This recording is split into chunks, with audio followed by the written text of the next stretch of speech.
certainly has gained much from, and I hope that you will tell your friends. Kids always tell me, I told my friend, I spoke about a friend, I said, well, that's great, I'm glad you have a friend. So I'm assuming everyone has a friend. So please, let your friends know, let them know. Not because we're trying to boost the population of our shul, but just boost the idea that people should know what Judaism has to offer and what ideas that there are that can be very helpful to every single individual. So you'll really be doing everyone a favor. Also want to thank the Marcuses. Thank you very much for coming. It's very, very kind of you to come to speak here as well. And I'm sure you're a very busy couple, but you took time out to come here, and we're very pleased with that as well. I want to thank Dr. Mantell for that nice introduction, but I always say you can't believe everything you hear. Okay, with that in mind.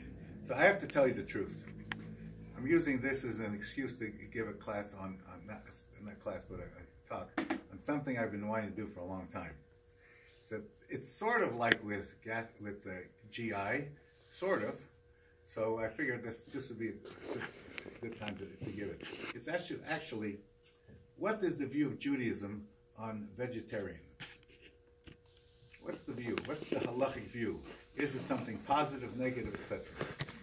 So if you don't mind, that's what we're going to spend the next few minutes talking about. First of all, the Talmud Yerushalmi says, and I'll quote, "Man may be called to account with regard to everything that his eye beheld, but which he did not eat." Which means that it seems that it's whatever God created is good. Everything God creates is good. If God is in fact good, if he's Tov and he's Meitiv, he's good and he does good, so there's nothing that he can do that is not good. So therefore, everything he created is good. But we'll talk more about that as we go along. I think an important introduction is that the Bartanura, who was a famous commentary on the Mishnah, the Oral Law, he said, "The wise men of the nations of the world authored ethical works in accordance with the inclination of their hearts." Now, whatever they thought that was correct, that's what they did. Whether it was Aristotle, Socrates, etc. The Bartanura says that it's interesting that we have a tractate in the Mishnah that deals just with moral ethics. It's called Pirkei Avot. And it begins, it's strange how it begins. It begins with the words, Moses received the Torah at Sinai and passed it on. Why does it tell us that? And the reason he says is because moral ethics have to be viewed, the correctness of those moral ethics have to be viewed through the lens of Torah. If the Torah says that that's a moral ethic, then fine. To give an example, a very simple example. Adolf Hitler, Yamach Shemo. Hitler was claimed to be a vegetarian. He had no problems killing, he was responsible for the death of 50 million people. That wasn't a problem. But he supposedly was a vegetarian. By the way, that's not true. That's what he claimed. There are witnesses who saw him eating bratwurst and salami and other things as well. So it's not true, but that's what he claimed. So again, it has to be, a value has to be viewed through the lens of Torah to make sure that it's true. And that's what we're going to have to do. So what we're going to prove today is, hopefully, that vegetarianism does not, we don't believe that it's a normative lifestyle, but it certainly can have value. It certainly can have value, and that's what we're going to examine today. First of all, there are three attitudes among the rabbis about vegetarians. Number one, the Gemara Pesachim. Gemara Pesachim says that someone who is an Am Haaretz should not eat meat. Am Haaretz is a person who's not learning, should not eat meat. Which seems to imply that someone's learning should eat meat, which means that's a reward for learning. So it seems like. But the rabbis explain that's not true. What it means is this. When it comes to meat, to eating meat, it's not such a simple thing to eat meat, and to prepare the meat. If you remember the holiday of Shavuot, what's the custom? What do we eat on Shavuot? No. Why do we eat dairy on Shavuot? Because it wasn't given yet, the halachas. Well, it was given. At Sinai, the laws were given about meat. So the Jews realized that all their meat wasn't kosher. In order to be able to prepare the meat, it would take time. Think about this. Look, you have to slaughter the animal correctly. That's not so simple. There are many, many laws regarding shchita. For instance, when they slaughter the animal, you have to slaughter two things. You have to slaughter the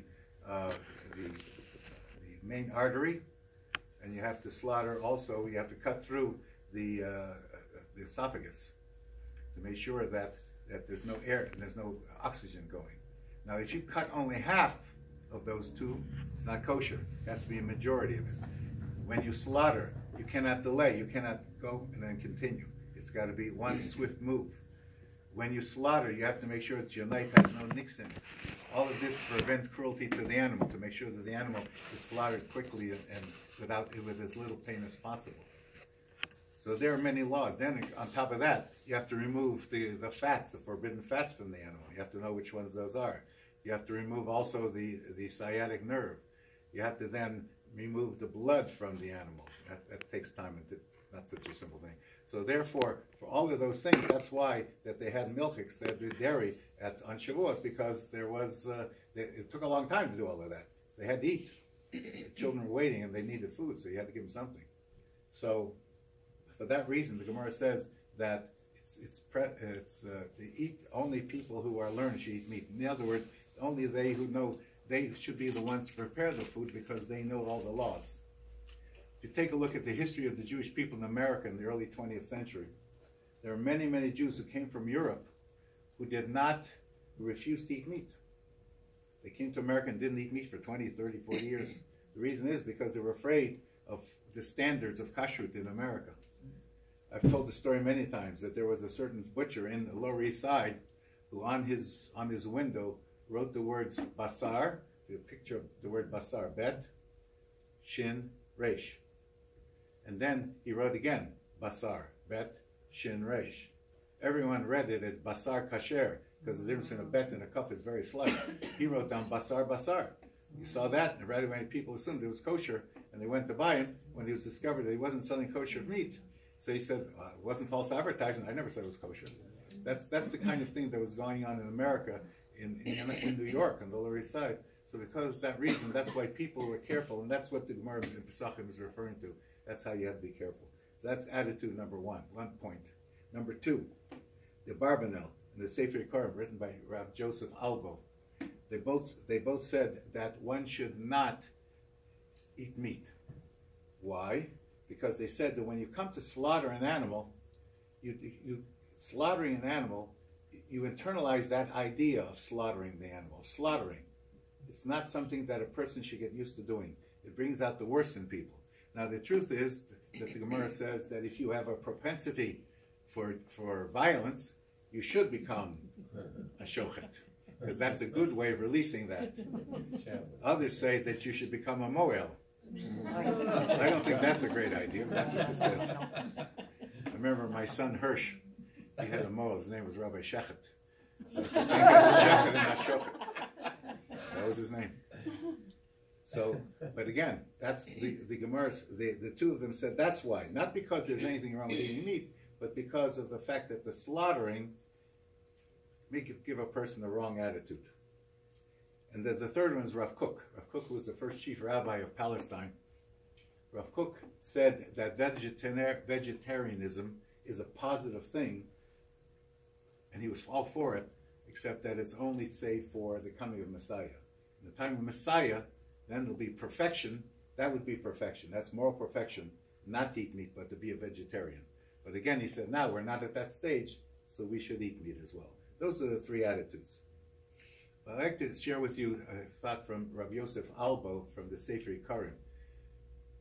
Everyone knows the story of Cain and Abel, right?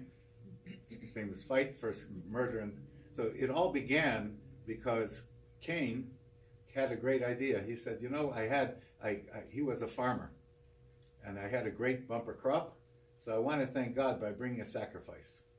So what did he bring as a sacrifice? Flax seeds, the Gemara says. Brought flax seeds, and that's what he burned to God. That's what he wanted to put on the altar.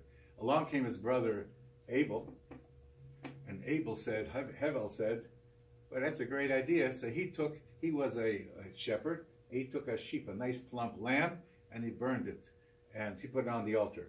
And God's fire came down and burned his sacrifice and ignored Cain's. Cain was upset, and because of that, Cain killed Abel.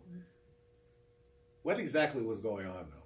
So Rabbi Yosef Albo says there was a basic argument between the two brothers of whether or not you should be a vegetarian or not. That's how he explains it. He said Cain, who was the farmer, he was against eating animals, against slaughtering animals. He said that's wrong. When his brother put up the lamb on the altar and it was accepted, that upset him so much because he was sure he was correct. And then he said to himself, if God says that we can slaughter an animal, and I believe that man and animals are equal, said Cain, therefore I can slaughter a man. That's what led to the murder of Cain killing Abel, according to Rabbi Yosef Albo. The point is that this attitude of his is carried on through the generations until eventually people began to kill each other. Unfortunately, it led to the flood, all because of that. That's according to Sefer Yikarim. Again, in Bereshit, in the book of Bereshit, in the book of Genesis, it says that during the flood destroyed all mankind and all animals. So the Gemara asks the question, why were the animals killed? What did they do wrong? There's different answers, but Rabbi Yeshua Korcha, Shucha ben Korcha, excuse me, he said the reason is God created the animals for the purpose of man, for the use of man. If there's no man, there's no purpose to animals. He said that's why the animals were destroyed as well.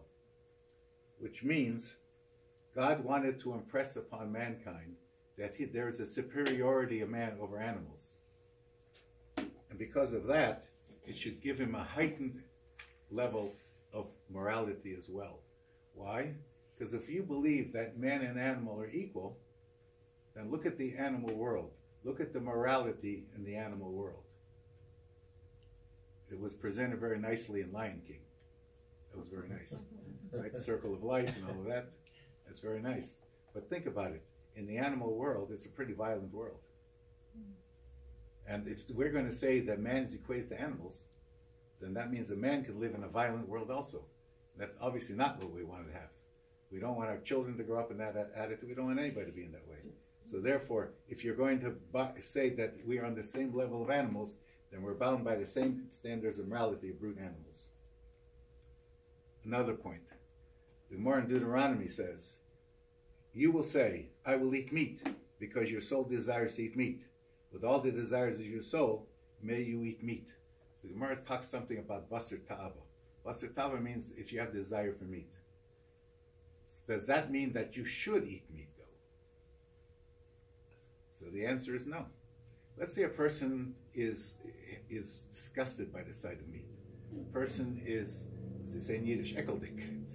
It's terrible. You can't stand the sight of meat. The person can't stand the sight of meat. You don't have to eat meat. It's clear. The Gemara says you only have to eat meat if you want to, not if you don't want to. For instance, everyone says on Shabbos you're supposed to eat meat. Right? Meat and fish and all other good stuff. What if a person doesn't like meat? What if a person doesn't like meat? Don't eat it. It'll ruin your Shabbos. My son, one of my sons, I have a couple sons who are psychologists. My one son who was a psychologist in Brooklyn, told me the following. He said that there was a young man who had rebelled against Judaism. Father was a very religious family, was very religious, and the son rebelled, and the father couldn't understand what he had done wrong. So my son met with the son, and he talked to him. He finally discovered the reason he rebelled against Judaism is because his father forced him to eat gefilte fish at every meal. Sounds silly, but think about it. He forced him to eat gefilte fish, and the boy hated fish. That can turn you out that much. So again, the Torah says that you can eat meat, but again, it's basar tava. It's only meat for desire. If you don't desire it, then you don't eat it. There's no mitzvah to eat something that you don't desire. Now, looking upon in the Kabbalistic method. In Kabbalistic, we know Kabbalah is the esoteric way of viewing Torah. In the Kabbalah.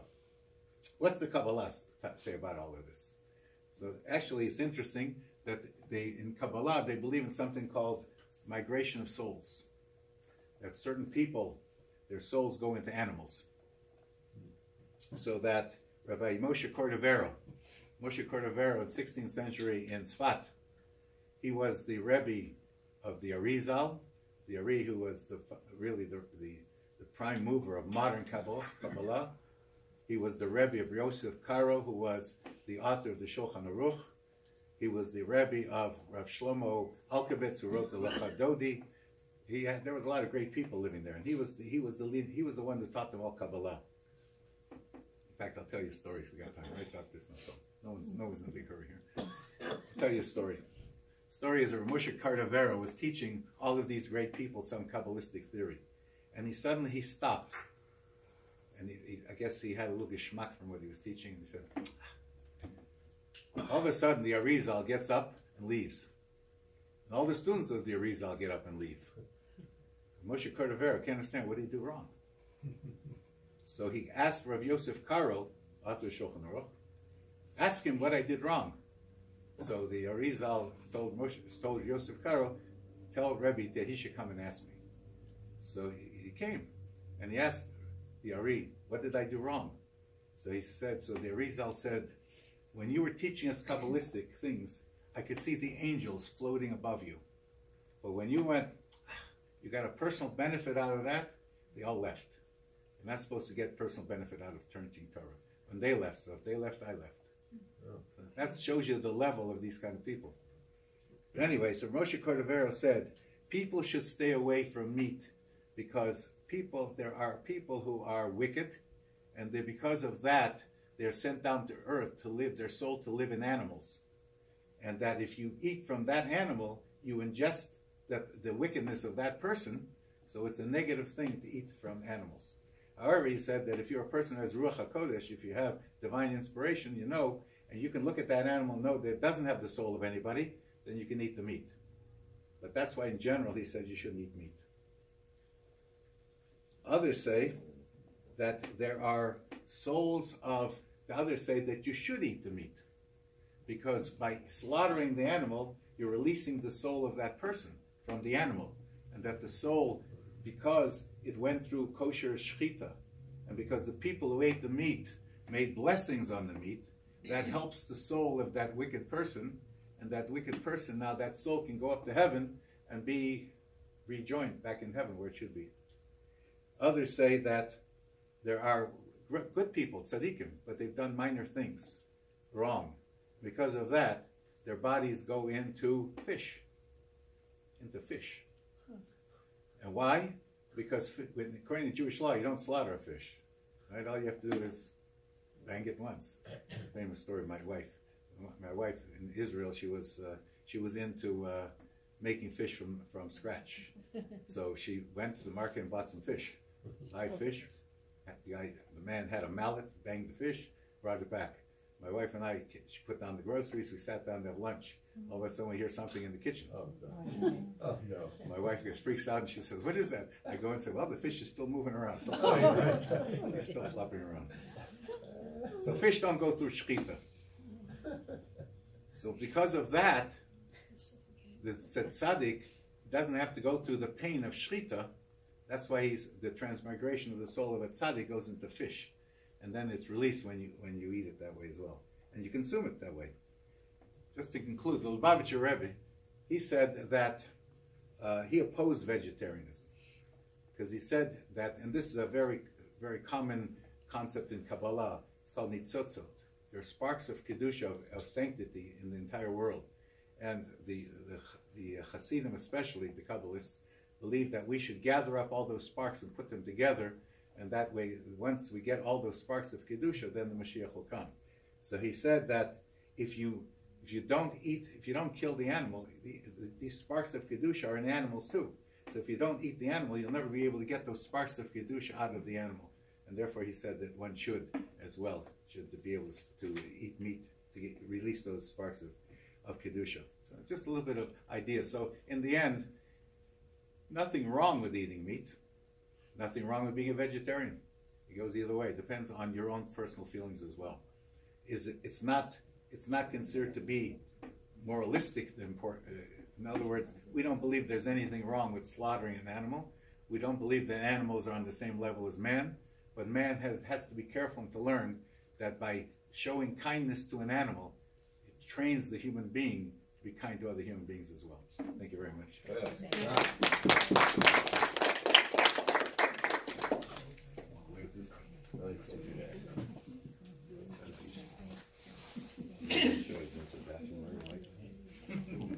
Okay, so thank you very much, Rabbi. I appreciate that. And now we are going to have the second part of our learning session with Dr. Marcus. And Dr. Marcus,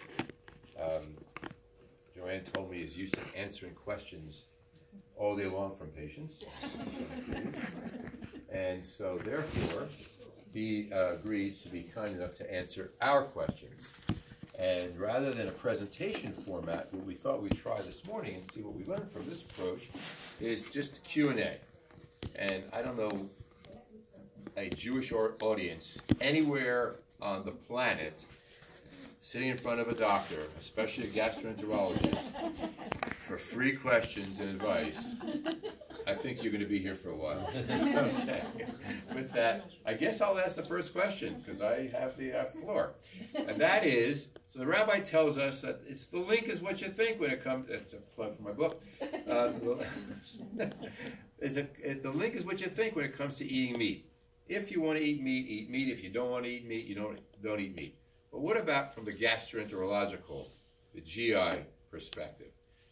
Someone who is a vegetarian versus someone who eats and likes meat. What's the GI thought about? Well, it really depends on what condition you're trying to prevent.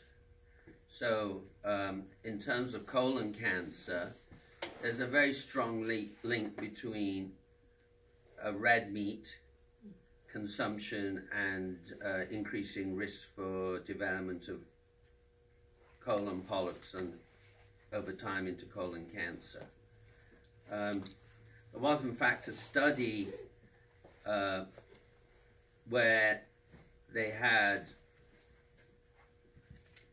a population of registered nurses who were vegetarian, and they were followed over a long period of time and compared to a control population of non-vegetarians, and it was shown that their risk for colorectal polyps and cancer was significantly reduced in the vegetarian population. When it comes to eating red meat, I think it's like everything else in life. It's just a matter of not doing anything in excess. So my attitude is that you don't have to avoid red meat completely, but on the other hand, you probably shouldn't be eating it every day of the week. When Rabbi Hollander was talking about the health risks of the Kohanim at the time of the temple, I think their health risks were more from all the red meat from the sacrifices that they consumed, rather than the cold stone tiles that they were walking on. It's also been shown that when you cook red meat, the worst type of food preparation is barbecued. And of course that's the ones we all like the most. The problem is that the fat from the red meat, when it's barbecued, becomes carcinogenic. So you should probably eat your red meat more raw than well cooked. Again, it's not something we're used to.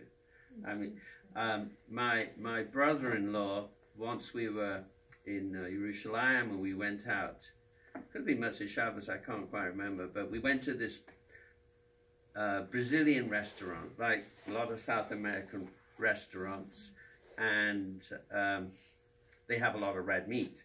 It was essentially a steak restaurant, and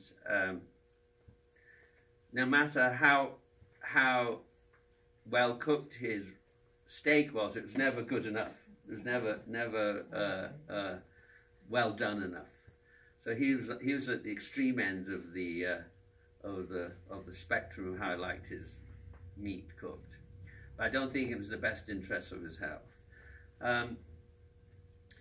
In terms of vegetarianism, I think there's a lot of risks with it. And you could be a vegetarian and eat Hershey's chocolate bars the whole time. And I have seen that when somebody comes along and meets with me and they tell me they're vegetarian, and I ask a few questions about what they eat. It's not that surprising to hear. So I can't see the health benefits of vegetarianism if you're mainly living on chocolate. I think the problem is with vegetarianism is that you, unless of course you're really knowledgeable about it, you can definitely restrict foods that provide us essential nutrients. For example, in my practice, living in Mountain View, which I think that's where Google is, and close by is Facebook and Apple and so on, a lot of engineers come from India, and they are Hindus, and a lot of them take even a vegan diet, not say even vegetarian is good enough for them. But every time I see them, I'm presuming they haven't seen their primary care doctor for a long time, or maybe it wasn't necessarily known to the primary physician. They're all deficient in vitamin B12, which is essential vitamin. A lot of them are deficient in iron, for obvious reasons, if you're not eating red meat. Likewise, for vitamin B12, vitamin B12 is almost essentially only available in red meat. And also vitamin D. So you have to be very careful when you go on a vegetarian diet, if that's your proclivity, that you're certainly making sure that you supplement your diet with appropriate vitamins. So when I have my patients, they come to see me about problems related to colon cancer risk, or even if they're healthy people and they're coming to see me about just screening colonoscopies to prevent colon cancer risk, I usually say, as a part of my discharge instructions for diet, eat more fresh fruit and vegetables and fiber, reduce your intake of red meat, more fish, more chicken, and that in my mind is a very good approach. I think probably we only eat red meat less than once a week. Yeah, if that. And actually, last time I checked my blood count, I was probably a little, I wouldn't say I was anemic, but I'm certainly at the lower end of the normal range, probably because we don't eat that much red meat. I think that's all I have to say about that one question. I wonder if other questions. Am I supposed to choose? You can choose. Please. What effect do the gaseous vegetables have on your insides? Well, it's more of a problem on the outside.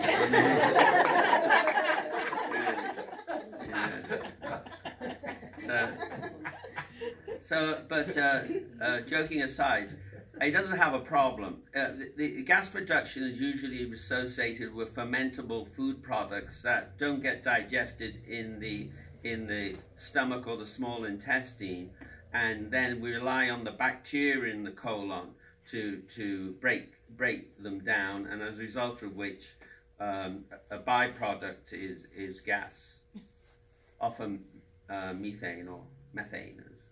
I can't remember how we pronounce it here. Is it methane or methane? Methane. Methane, yeah. Which is a question about when we talk about the environment and global warming and the amount of carbon dioxide in the atmosphere. Critics will say, well, there's too much methane being produced by agricultural animals who are used to make meat and milk and so on. And I'm not sure what we're supposed to do about that, but but they do contribute to the carbon dioxide in the atmosphere. Okay, next. I have a question about silent reflux. Are there ever any symptoms? And if so, what are they, and what are the detriments from Yes, you do see silent reflux, probably more in men than in women.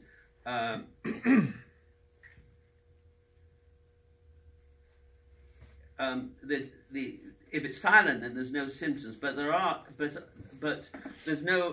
But if you're actually suffering from silent reflux, and you're not suffering from any symptoms of heartburn, which by that we mean.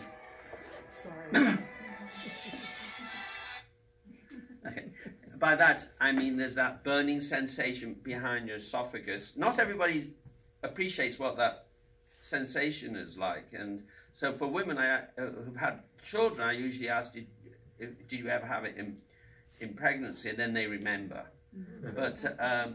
But not everybody knows what heartburn is. It's quite surprising. And to a lot of other people, they think it's something that it isn't. Quite often, they think it's just a funny sensation in the stomach, whereas really heartburn starts either right behind the esophagus, which is the food pipe,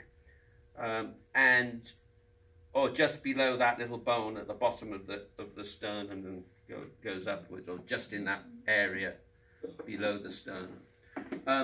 So the unusual symptoms of silent acid reflux is hoarse voice,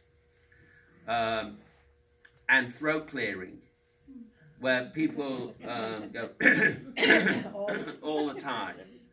And that may be due to acid reflux, where somehow or another the acid coming up seems to bypass the esophagus and just start to go straight to the throat.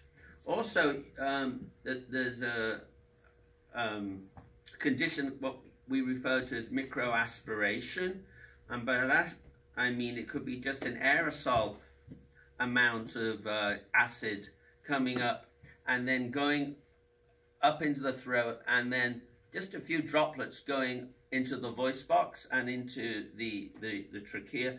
That can actually cause asthma in patients. So sometimes I'm asked to see people who, well, they come to see me with one problem, it turns out it's really the asthma is due to acid reflux, which hadn't been appreciated. The low chance, but always a concern, is that chronic acid reflux that's involving the voice box can cause carcinoma of the throat. Not the most common reason for it, but it can be associated with it. So I hope that answers your question. Yeah. There's just one other thing about silent acid reflux, is that sometimes in men they're not appreciating the fact that they are refluxing, and occasionally I'll get to see middle-aged male, particularly Caucasian, minor symptoms of reflux, or perhaps hardly any at all, but for there are guidelines of when we should be examining patients like that, but relatively insignificant amounts of heartburn, and I endoscope them. Sometimes they have horrendous ulceration of their esophagus, and others can have this condition called Barrett's esophagus, which is a pre-cancerous condition associated with acid reflux. And the treatment for Barrett's esophagus? So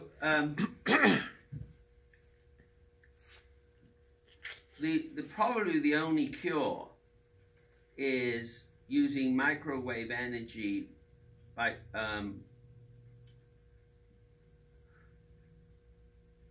administered via an endoscope. It's usually a little probe or sometimes a balloon, which we then use to ablate, destroy the abnormal tissue of Barrett's esophagus and then allow healthy tissue to regrow. But then you still have to deal with the underlying problem, which is acid reflux.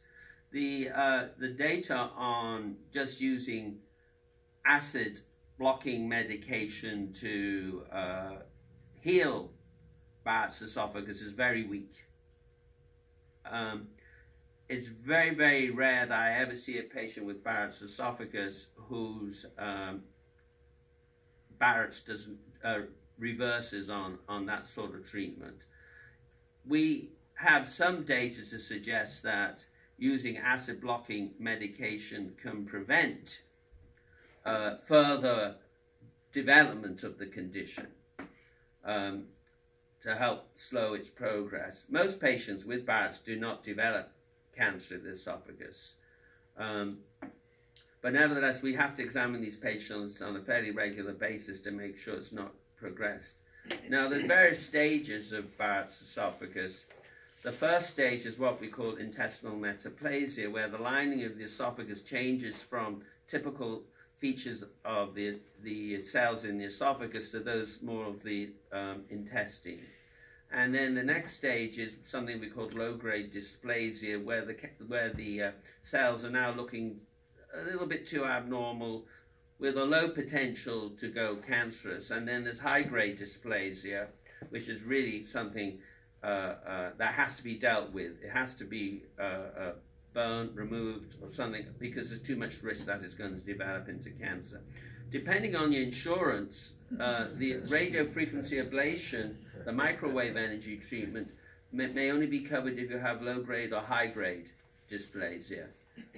Interestingly enough, Medicare will allow radiofrequency ablation for any grade or no grade of dysplasia. But that's just by the way. I have a question. Okay, they put some people on acid reflux. Sometimes they put the people on the Prilosec.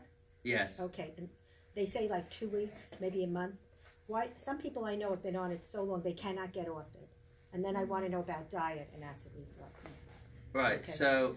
But what's your feeling on Prilosec? First of all, there's been a lot of negative press about Prilosec and its similarly related class of drugs. That would be Nexium, and Prevacid, and Acifex, and Protonics. When I was a young doctor, when Prilosec first came out in the early 1980s, it was a game changer. It really helped so many people with otherwise untreatable esophageal inflammation and ulceration that failed to respond to the other game changer, which came out in the mid-70s when I was a medical student. That would be Tagamet, Zantac, Axid, and there's one more. Pepsid. Well done, thanks.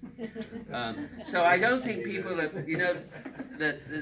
there's so much that lacks people lack the historical perspective that they say, oh, these drugs are terrible, we shouldn't use them and so on, when they don't know what it was like beforehand. So that being said, the safety record on Prilosec and so on is excellent. That doesn't mean to say